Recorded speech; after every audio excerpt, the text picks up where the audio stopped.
All right, everybody, welcome to Math with Grace.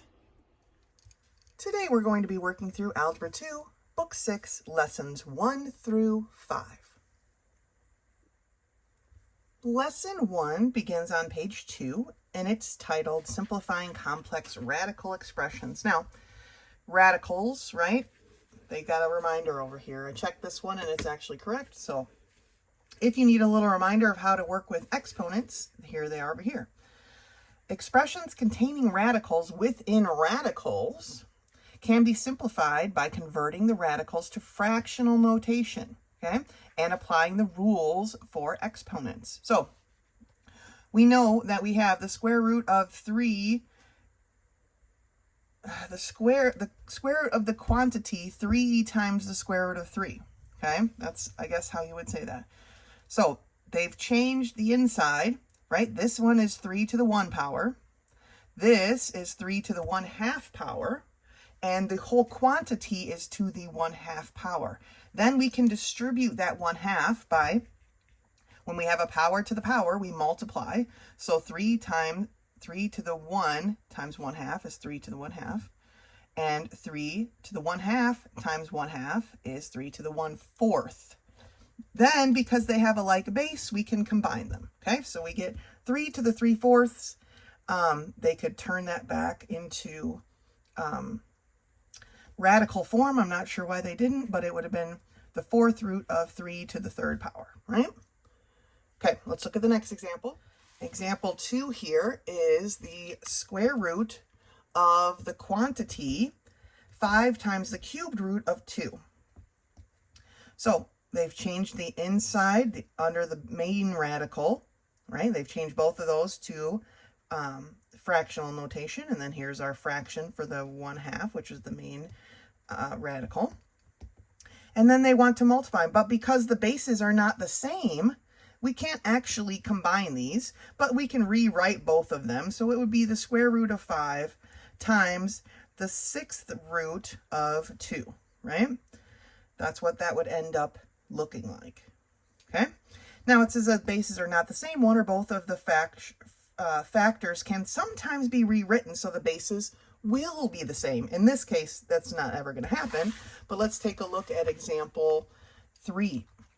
Here we have the cubed root of the quantity 9 times the square root of 3.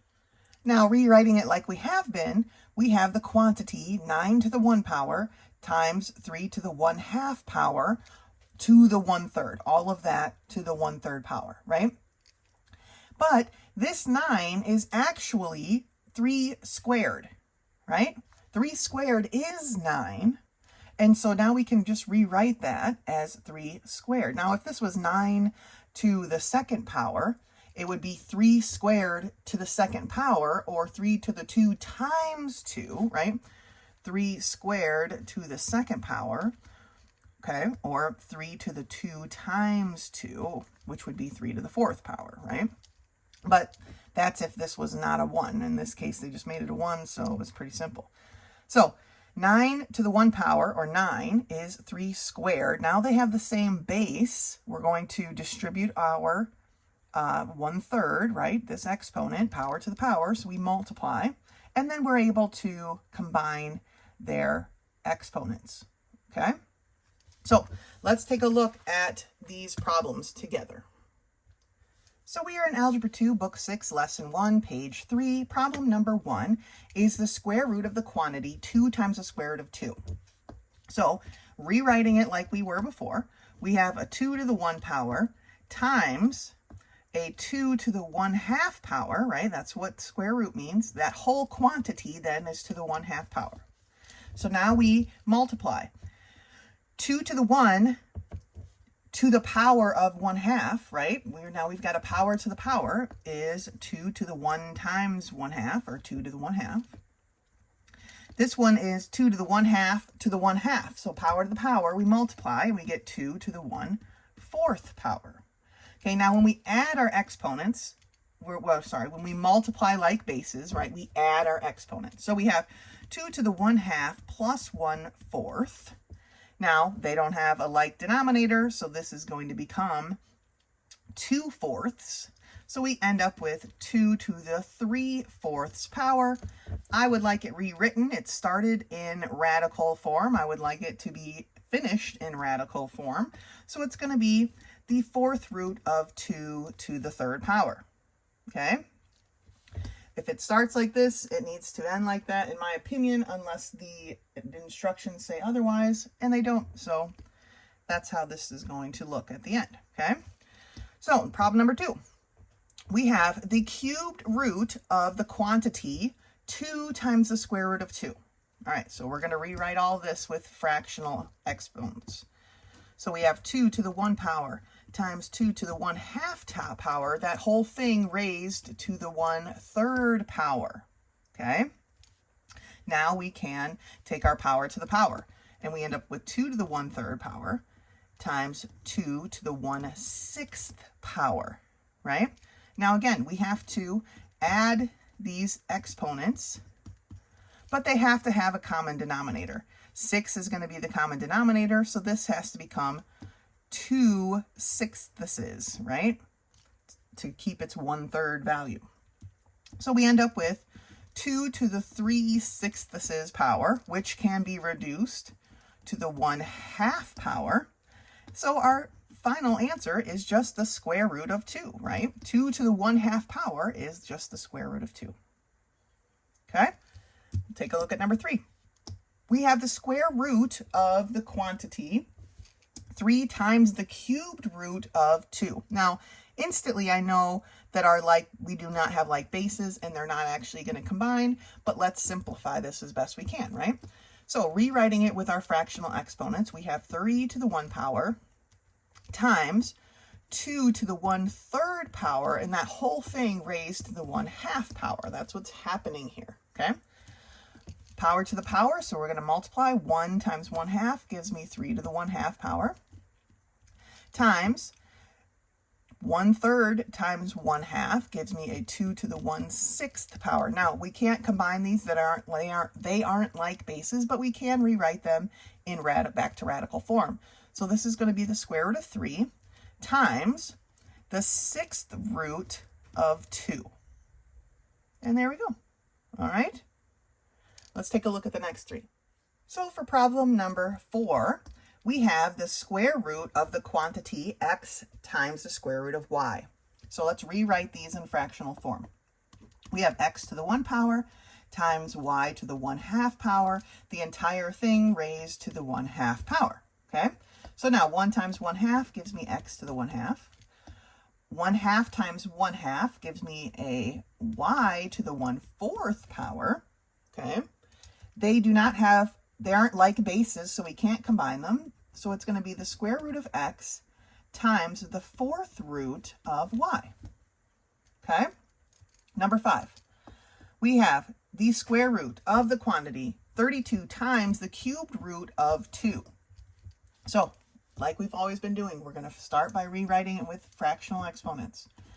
32 to the 1 power times 2 to the 1/3 power, the whole thing raised to the 1/2 power. Now, they're not like bases, but 32 can be a like base of 2, right? So 2 times 2 is 4, times 2 is 8, times 2 is 16, times 2 is 32. So 2 to the 5th power is 32.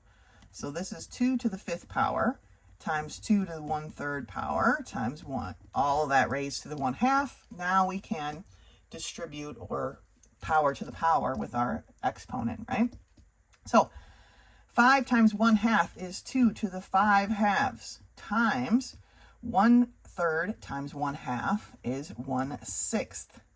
All right, so we have 2 to the 5/2 plus 1/6.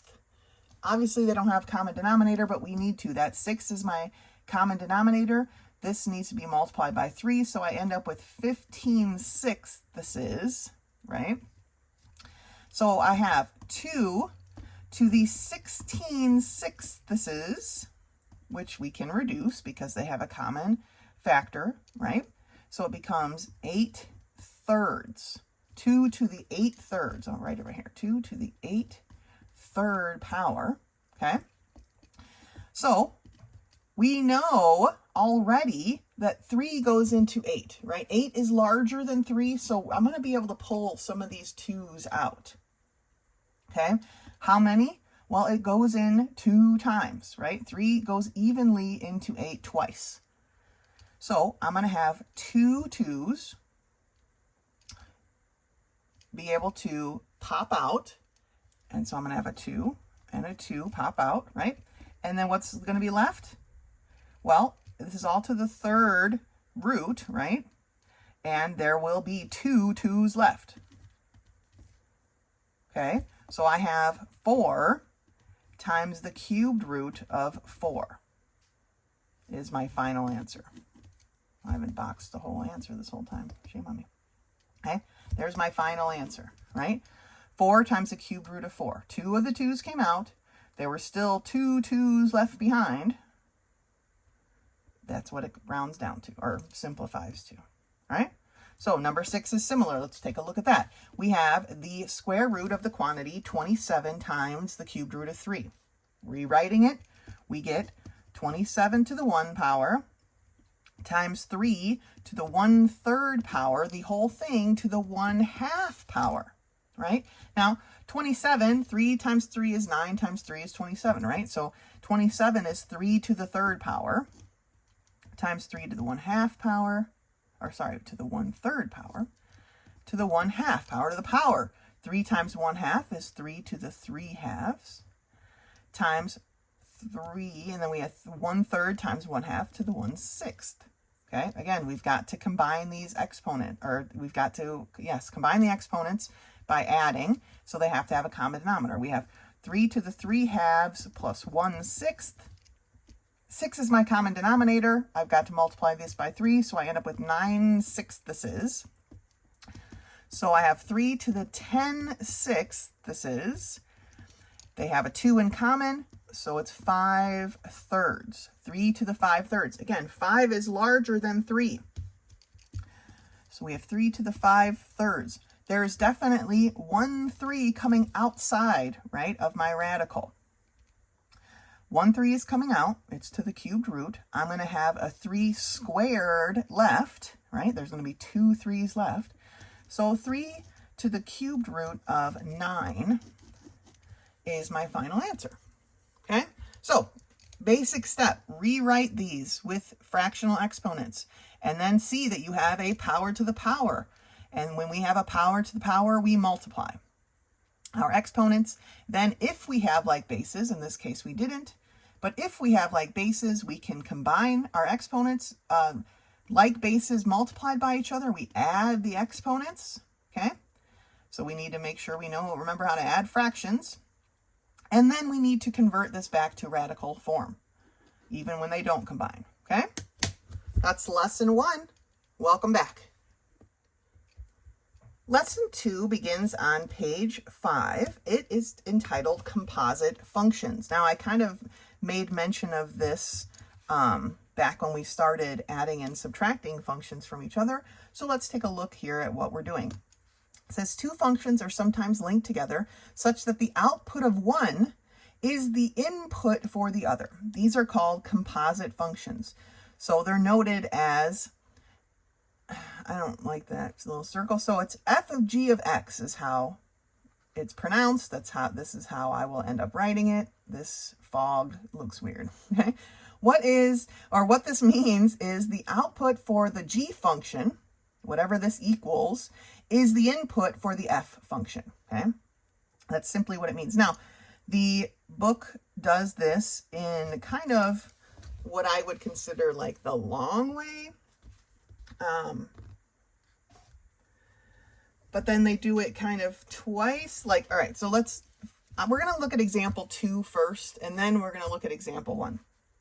So it says a composite function can be calculated algebraically by substituting the second function for the x in the first function, okay? So if we are given that f of x is x squared and g of x is 2x minus 1, they want us to calculate f of g of x, okay?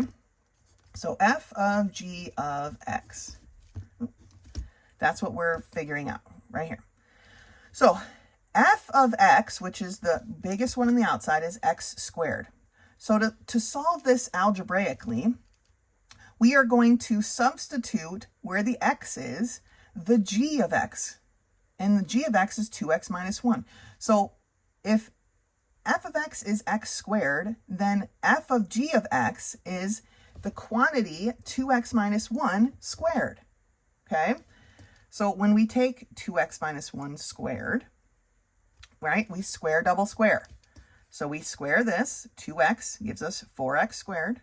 We multiply these two things together, gives us a negative 2x, and then we double it, so negative 4x. And then we square our last term, negative 1 times negative 1, which is a positive 1. So f of g of x is 4x squared minus 4x plus 1. Algebraically, that is how you solve these, okay? Now, going back to example 1. If we are calculating it for one specific value, f of g of 5, okay, they did it in 2 steps. First, they calculated what g of 5 was by putting it in here. 5 times 2 is 10 minus 1. So g of 5 is 9. And so f of 9, because that's what they mean by going back, right? F of 9 would be 9 squared, or 81. So f of g of 5, we're calculating for one specific thing, is 81. Now, if we went back and looked at example 2, 4x squared minus 4x plus 1, right? You would get 4 times 25, okay? Because x squared is 5. We're looking for g of 5, right? 5 squared is 25. Minus 4 times 5, which is 20, plus 1. So 100 minus 20 is 80, plus 1 is 81. So you come to the same solution either way. If you choose to do this first and then plug in your 5 or whatever value they give you, that's totally fine. If you want to plug your value into each one and take this in 2 steps, that's totally fine too. Either way, it doesn't matter. I think that I haven't really looked at a whole bunch of the problems. We're going to do them together in a minute. But if they ask algebraically, though, you have to do it this way.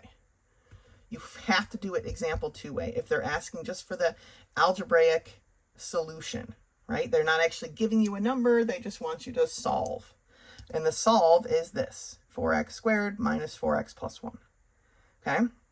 Now, the order is critical in composite function notation. F of g of x is not the same as g of f of x. They aren't the same. In the next page, they're going to explain that and show that to you. So let's turn the page. So now they want g of f of 5. Okay? Well, f of 5 is 25. And g of 25 would be 2 times 25 minus 1, which is 49. They are not the same. So you've got to be careful in writing your setup and then putting the parts together the correct way. Okay? So let's take a look at these problems together and we'll work through them. We are in Algebra 2, Book 6. Lesson 2, page 6. All right. For the first 3 problems, we are given that f of x is x squared plus 3 and g of x is 2x. And for problem number 1, they want us to solve f of g of 3. Okay? Well, let's take the 2-step approach, I guess, right? What is, first of all, g of 3? Well, g of 3 is equal to 2 times 3, which is 6, right?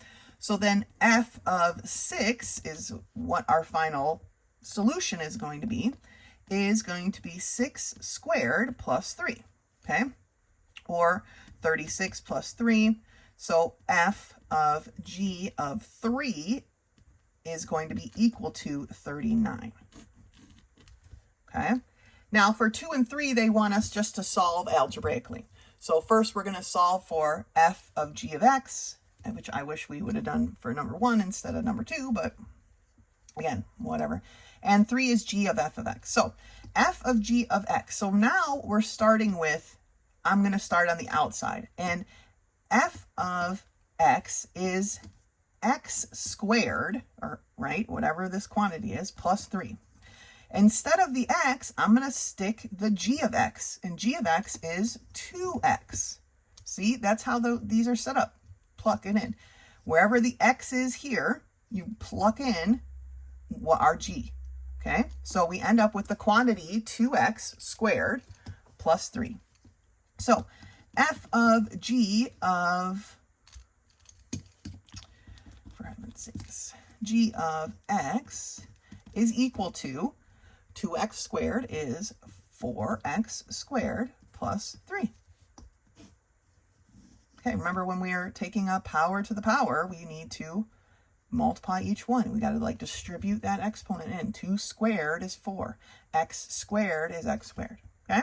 All right, 4. Problem 3. G of f of x. Now, again, we're starting at the outside. My g of x is 2x. Right? Well, x in this case is going to be my f. So x squared plus 3. So my g of f of x is equal to, distributing through, 2x squared plus 6. Do not forget to distribute all the way through.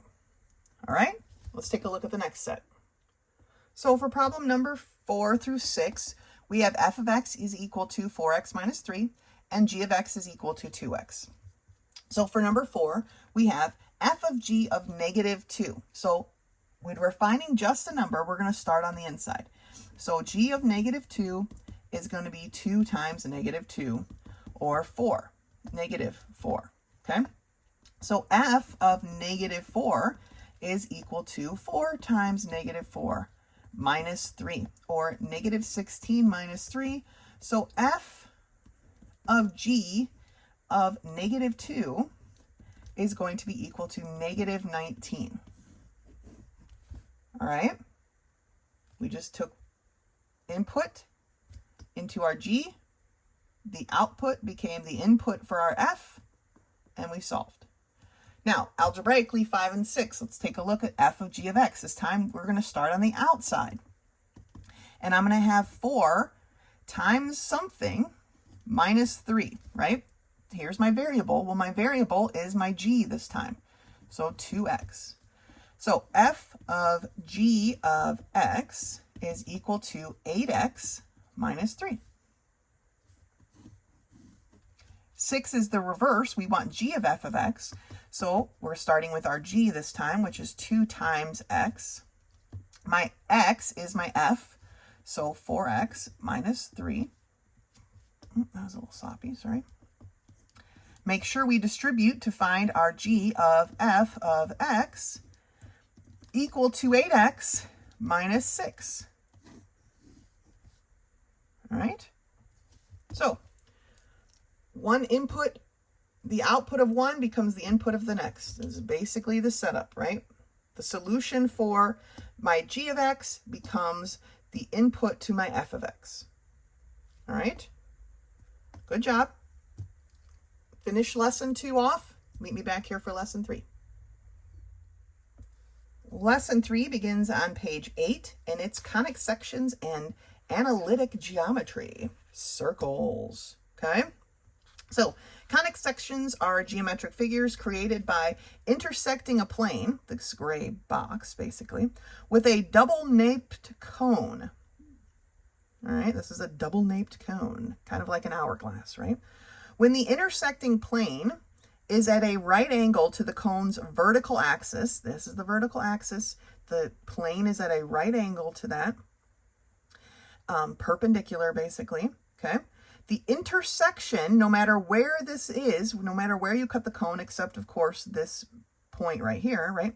Anywhere you slide this plane though, you are going to create a circle, a perfect, beautiful circle, all right? The definition of a circle is the set of all points in a plane given a given distance. So this is the circle. A given distance from the center, called the radius, right?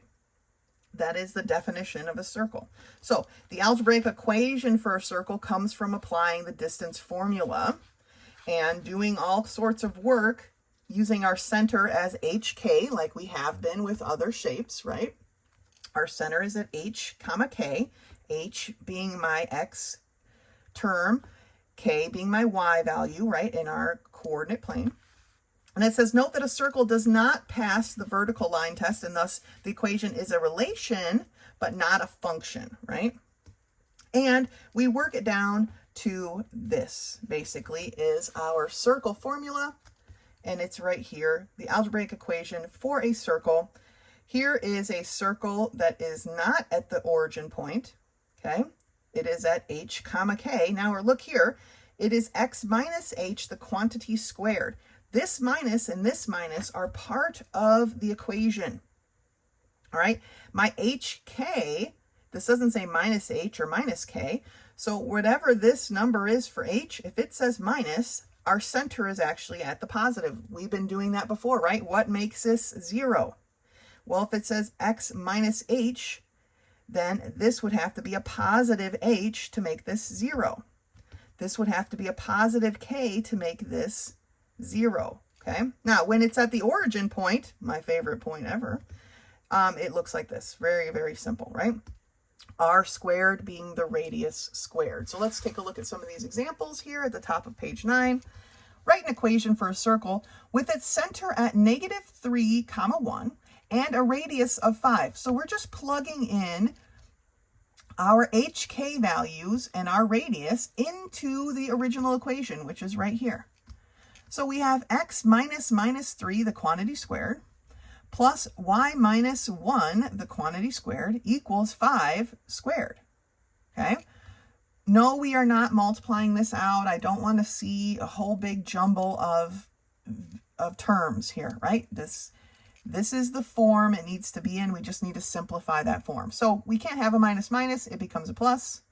This one stays the same, but then we square this and get a 25, okay? So that is the simplified equation. Do not square, double square, and make a huge mess out of this, okay?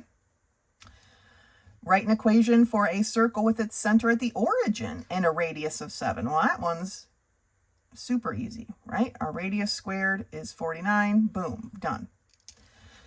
Now, for example 3, it says, determine the center of the radius, of a circle with an equation looking like this.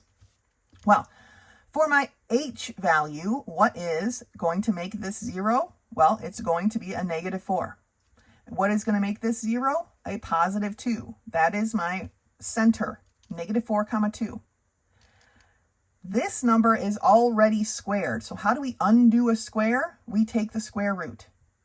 Okay, remember, the number is squared at the end.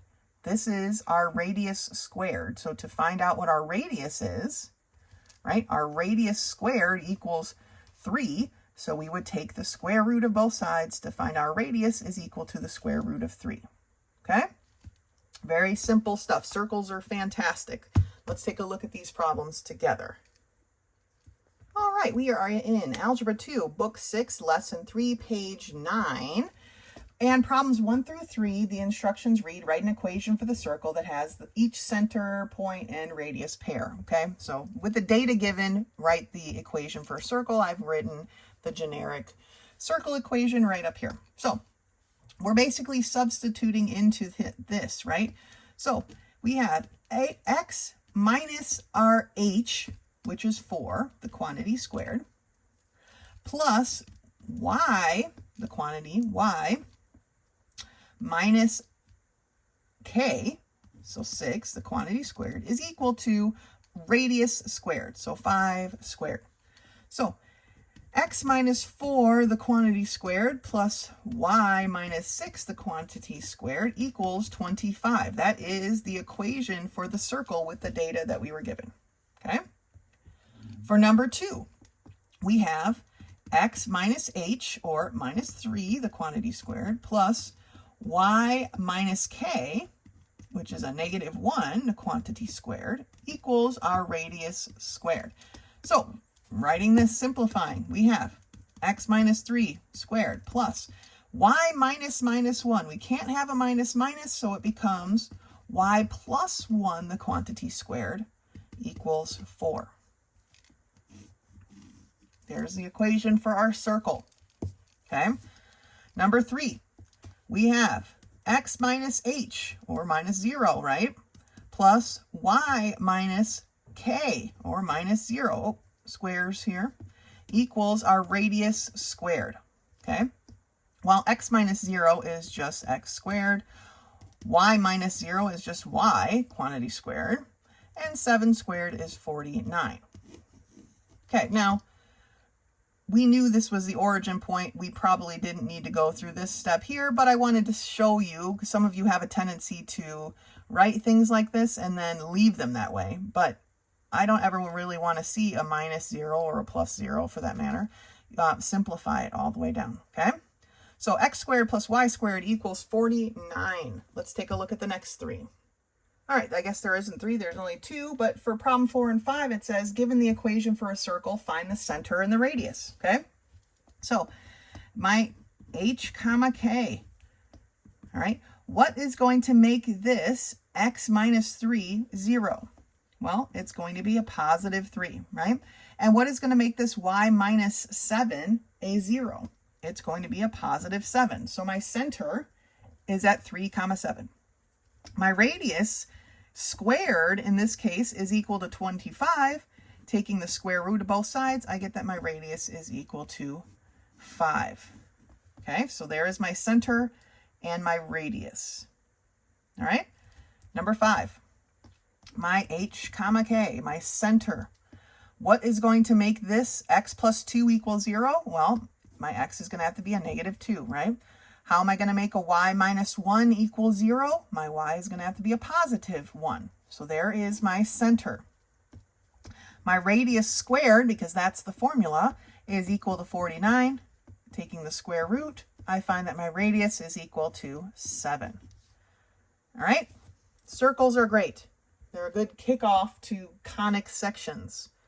Okay, but these are formulas. The circle formulas are formulas you need to, I'm not going to say memorize, you know how I feel about memorizing, but you do need to know them. So perhaps making a note card, let's see, you know, you can write it on the cover, the front or the back cover.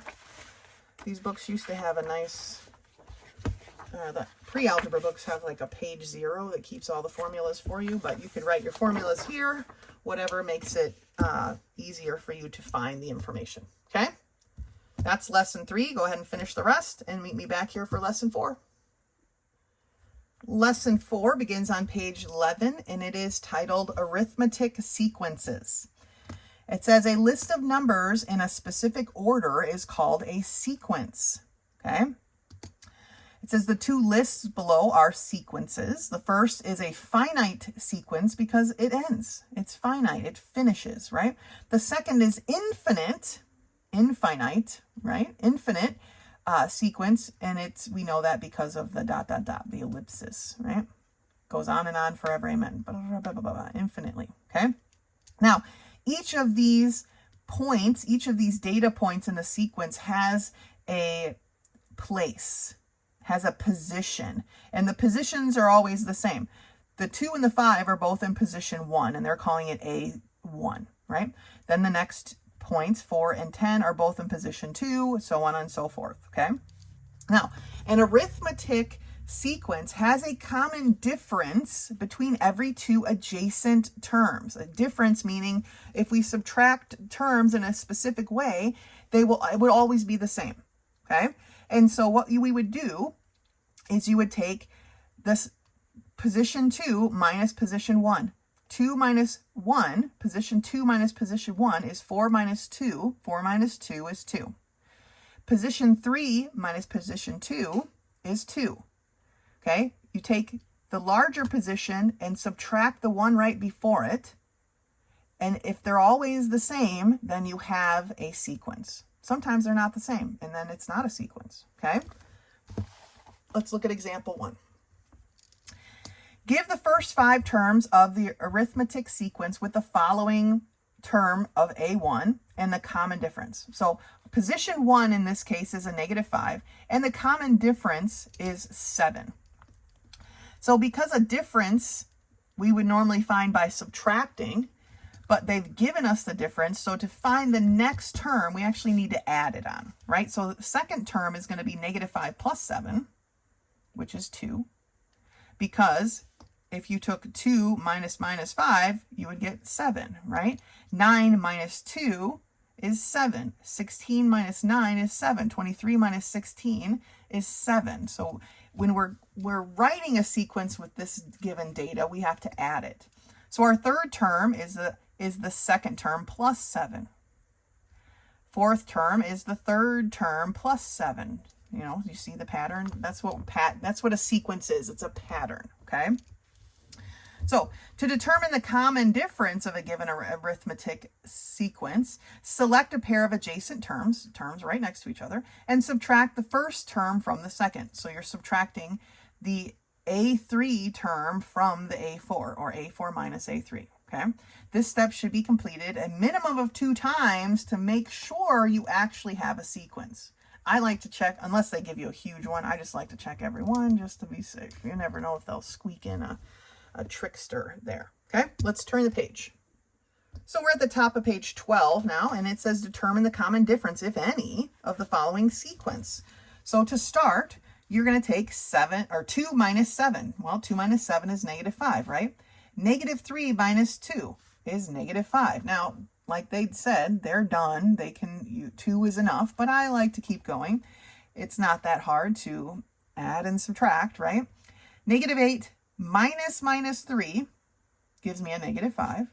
-13 minus 8 is a -5. We're good. It goes on and on forever, amen. But from what they've listed here, we're good.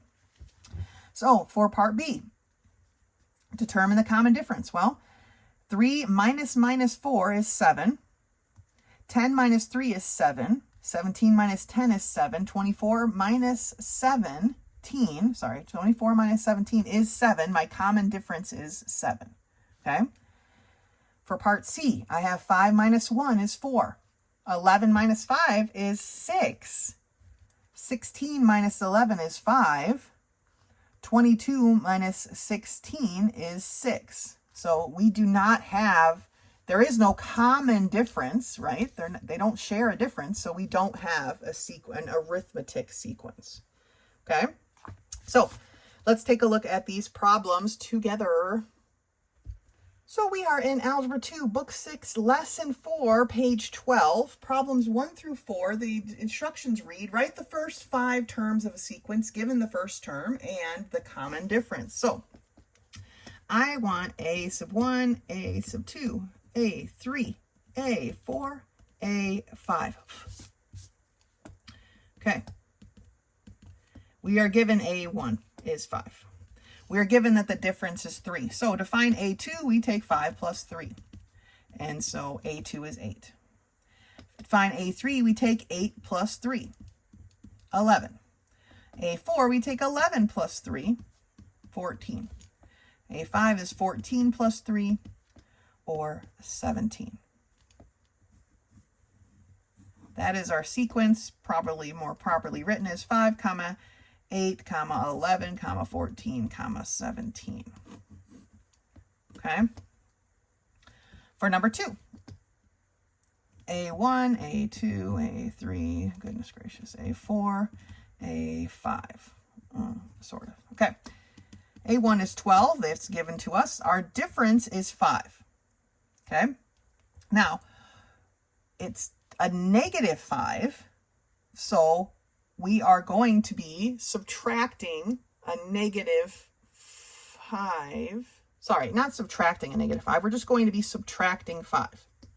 So 12 minus 5, okay, is equal to 7, right? When we set this up, if these are only 2 that we found so far, 7 minus 12 gives me a -5. So we're going the right way. So now we have, for A3, we have 7 minus 5, which is 2. 2 minus 7 is -5. Perfect. 2 minus 5, it gives me a -3. negative 3 minus 5, or sorry, negative 3 minus 2 gives me a negative 5.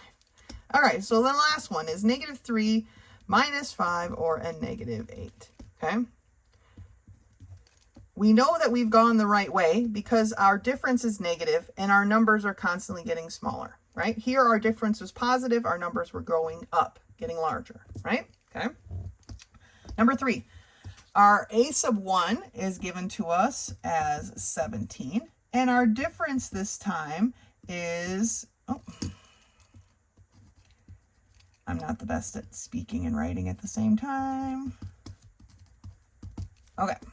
Our difference this time is 10, okay? So our a sub 2 is going to be 17 plus 10, or 27. A sub 3 is 27 plus 10, or 37. A sub 4 is 37 plus 10, or 47. And our A5 is 47 plus 10, or 57. So 17, 27, 37, 47, 57. Boom. I've been practicing my 5s, but it does not show. All right, problem number 4. A sub 1, A sub 2, A sub 3, A sub 4, A sub 5. My A sub 1 is 2/3. My difference is 1/2. So for A sub 2, I've got 2/3 plus 1/2. 1/2 and 2/3 are not the same. They cannot be added this way. We've got to find a common denominator. That's 6. So changing 2/3 to an equivalent with a denominator of 6 would be 4/6. Changing 1/2 with a denominator of 6 would be 3/6. So 7/6 is our A2. So then for A3, we have 7/6 plus 1/2. We only have to change the 1/2 this time. So 7/6 plus 3/6 is 10/6, which can be reduced, right? We've always reduced our fractions. And so 5/3. Now, that is my final answer, right, when I'm making my list. So I've got 2/3, comma, 7/6, comma, 5/3. But when I do my A4, I'm going to go back to 10/6 because it'll be easier with this 1/2. We'd had to change it back to 10/6 anyway. So 10/6 plus 1/2 is 10/6 plus 3/6, or 13/6. And then 5 is 13/6 plus 1/2, which is 13/6 plus 3/2, or 3/6, sorry. And 16/6, which can be reduced to 8/3. And I don't know why I put an equal sign there. It should be a comma. That is my series. Okay, fractions. Make it a little bit harder, but not impossible. Okay, we did it. Awesome. Let's do the next set. All right. Problems 5 through 8, they want us to find the common difference, if there is one, of these sequences, if they are a sequence, okay? So, looking at problem 5, we are going to start with 9 minus 3.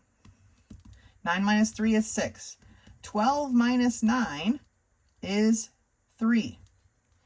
15 minus 12 is 3.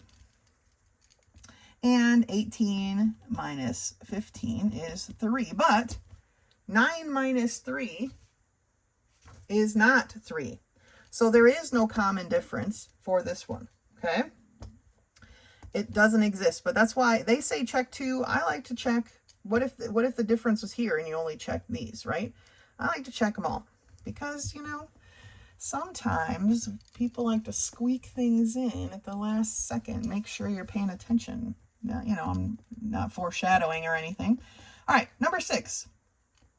We are going to say 11 minus 17 is a negative 6. 5 minus 11 is a negative 6. Negative 1 minus 5 is negative 6. Negative 7 minus 1, right? Or plus 1 is a negative 6. So my difference here is -6. It is a sequence for the data given, okay? Number 7, 2 minus 7. Remember, we're taking a set of positions and we're subtracting the higher position, or sorry, we're subtracting the lower position from the higher. So the higher position minus the lower position. So 2 minus 7 gives me a -5. -4 minus 2 gives me a -6. -11 minus 4 gives me a -7. -19 minus 11 gives me a -8. Okay, definitely a pattern here, but there is no common difference. This is not an algebraic sequence, and we'll study these kind of sequences later. But it's not this one, okay? At least not the simple algebraic sequences we are finding out. This has no common difference that doesn't include a variable, okay? So, number 8, we have 1 minus 1/2 gives me 1/2, okay? -5/2 minus 1, but I'm going to write it as like a 2/2. -5/2 minus 1, okay, gives me -7/2. Not the same. -4 minus 5/2. This becomes a plus. This would be, what, 8/2? So -8/2 plus 5/2 gives me a -3/2. And then I have a -11/2 minus 4, or -8/2. This becomes a plus. -11/2 plus 8/2 gives me a -3/2. I'm going to check my work here. -5/2 minus 1, which is 2/2, gave me a -7/2. Yeah, so this is another dud. That's kind of crazy. All right, so I had to go check this because I'm like, there's no way the book gave you 3 not ones at work, right? That seems crazy. I actually made a mistake right here. This is supposed to be a -1. So let's take a look at this again. And if you noticed that I made a mistake, I'm so sorry. Sometimes I edit them out, sometimes I don't, because I'm not perfect, but I made a mistake right here. And that's supposed to be a -1. So now let's do it again. -1 minus 1/2 gives me a -3/2. Then I have -5/2 minus 1, or minus 2/2, or plus, right? Because we didn't have a minus in math. I want to make sure I'm on page here. So I have -5/2 plus 2/2 gives me a -3/2, and then these are going to be the same. So now I have all 4. So my difference is -3/2. Be very careful when you're transferring work onto scratch paper, because sometimes we make mistakes, right? We need to make sure we check what we're transferring. But yes, this has a common difference, number 8, -3/2, okay? That's it for this lesson. When we were putting in our numbers here, right, we are adding the difference. When we are looking for the common difference, we are subtracting, right? The higher position minus the lower position right next to it, the adjacent lower position. So this was A2 minus A1, A3 minus A2, A4 minus A3, A5 minus A4, okay? The position is what matters here, and then we find the common difference, okay? Go ahead and finish lesson 4. Lesson 5 will be your quiz. As always, if you have any questions, do not hesitate to contact me. Otherwise, until next time.